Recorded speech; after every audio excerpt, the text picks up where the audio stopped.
Hi, everybody in Q7. Sorry that this message is a little bit late this month. It has been crazy around here, and I am sure that you all can relate. The one thing that I have gotten very used to is the fact that life has become so fast-paced. Everything is happening at the speed of light, and you just start to wonder, is there ever any slow time? It also made me wonder, how do you sort the good from the bad, or the bad from the good? And it was an interesting conversation that I had with Mike about this because, you know, if you know Mike, and most of you know Mike very well, you know that he has such a strong and powerful mindset.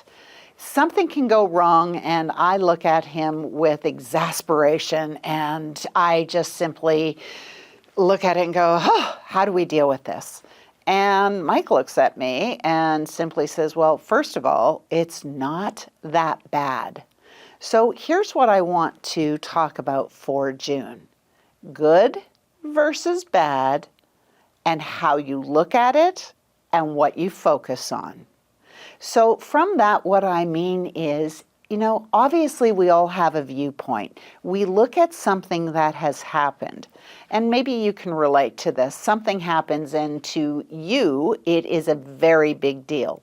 To someone else who is looking in from the outside, they wonder why you're so upset, or they wonder why you're so emotional about this.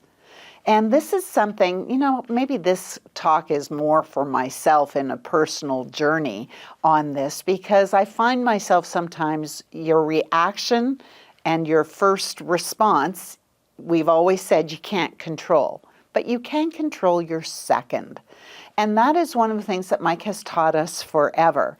I'm just still catching it on my 20th, and I'm trying to get to 19 so I can get to 18, to 10, to 5, to my second response.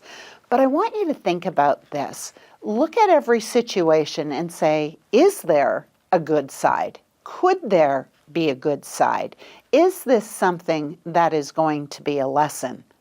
And boy, you know, I've had some friends over the last few weeks that have gone through some amazing things. One dear friend got a brand new puppy. Sounds like fun, right?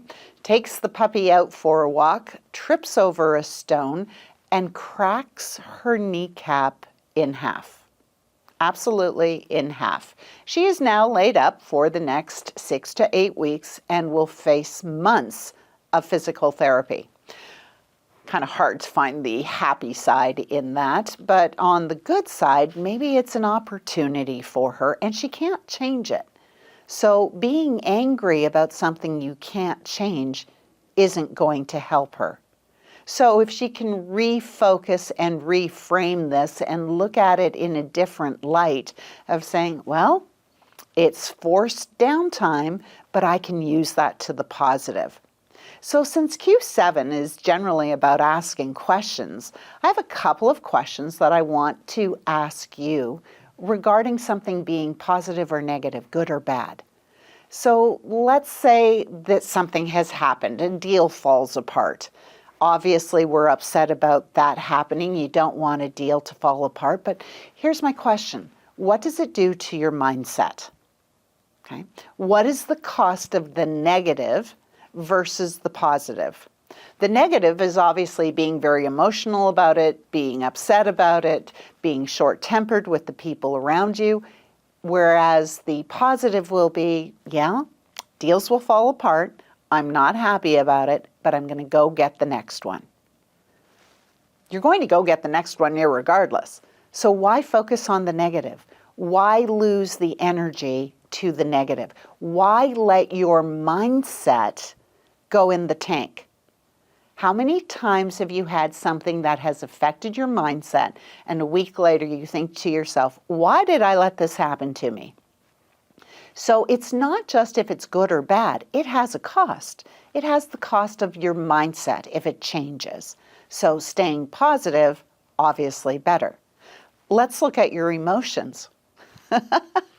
As women, we tend to excel in this department, and sometimes the emotions run a little too high.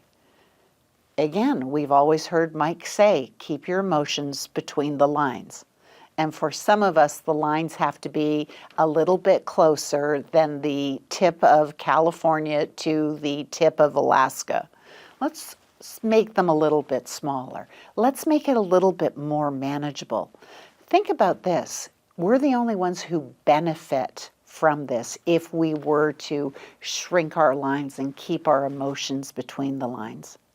We were talking about this last night, about the person who has to laugh excessively loud, or the person who is always in all the drama.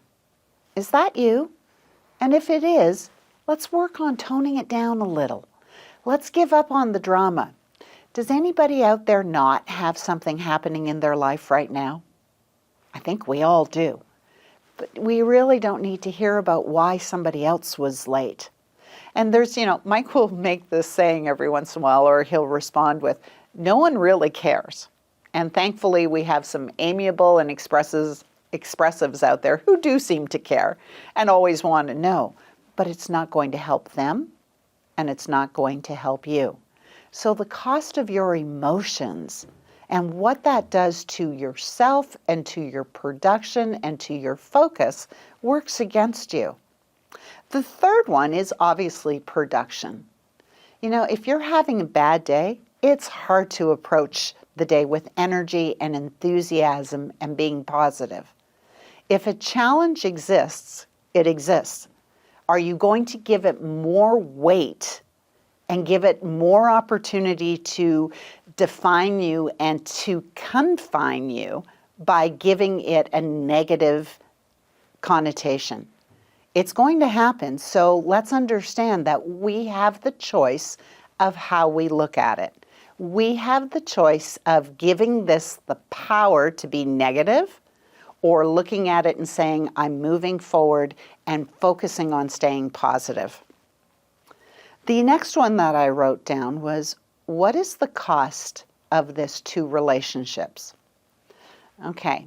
Anybody ever snap at someone because they were really under pressure, or you just gave a snarky answer instead of taking a moment and taking a breath? Have you ever noticed that if something's going wrong and your reaction is super emotional, all that ends up happening is we find ourselves in the position where we're going to have to apologize to someone we were short with. We're probably going to have to apologize to our family for losing it.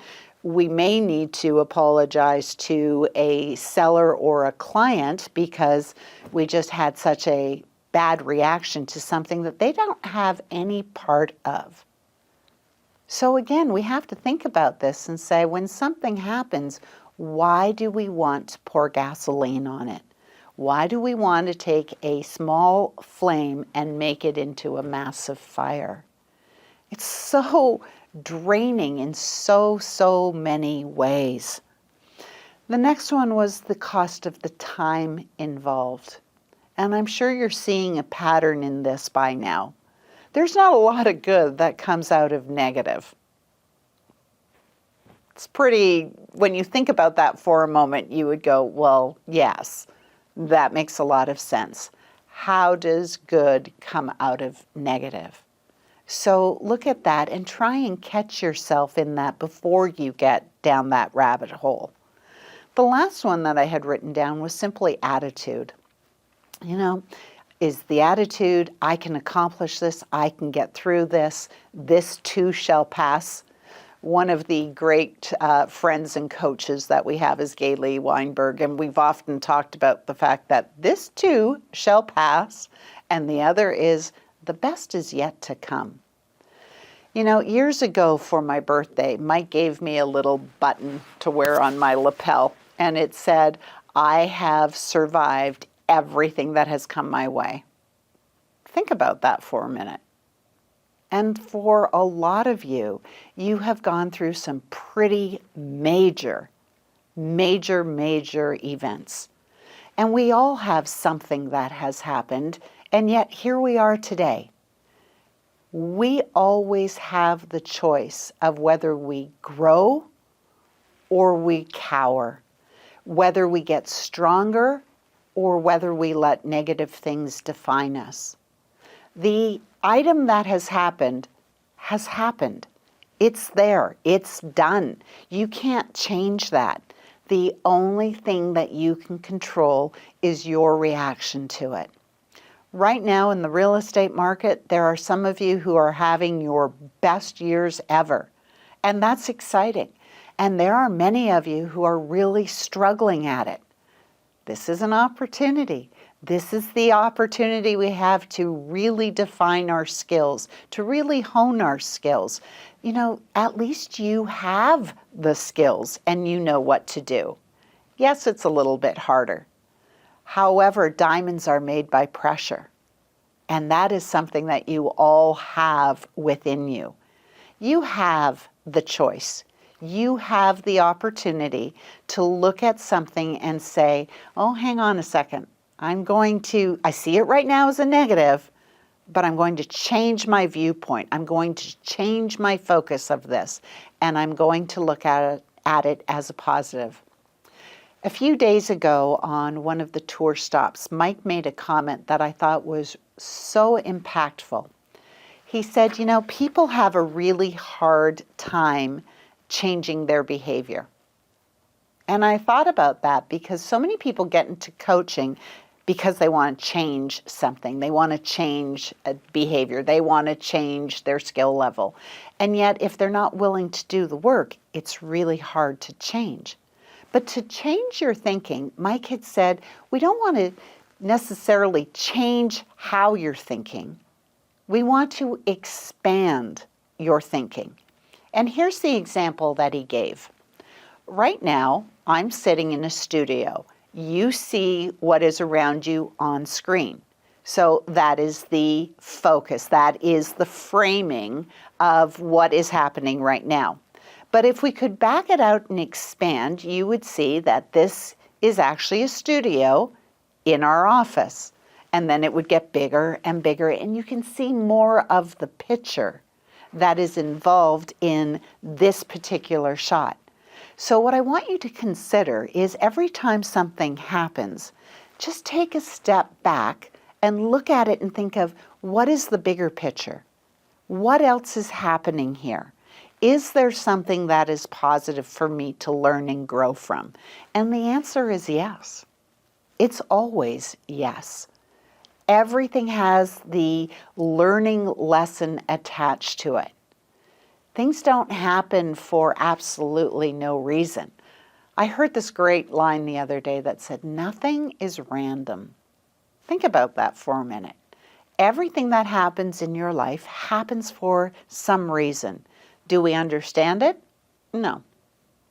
Many times we'll never understand it. There are things that have happened in Mike's and my life that I just don't understand. And maybe I will never understand. But I also don't need to understand everything that happens to be able to move forward. Because you know what? Tomorrow still comes. And then I have the opportunity of looking at tomorrow with enthusiasm, with positive expectation, and with the ability to make a difference. So those were my Q7, my questions for this month. Looking at it and saying, do you see the difference between good and bad? What is the cost to your mindset, your emotions, your production, your relationships, your time, and your attitude?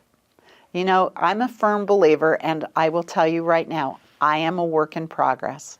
But I believe that this day only comes once, and we have this opportunity to make a difference. What decision will you make? What choice will you make? Take the positive, take the energy and the expectation and the enthusiasm to make a difference. And please understand, I'm not saying that every day is going to be easy. It's far from it. But I am saying what Mike has always told us. We may not be able to control our first reaction, but we can control the second. Never, ladies, never forget the power that you have. Thanks for watching.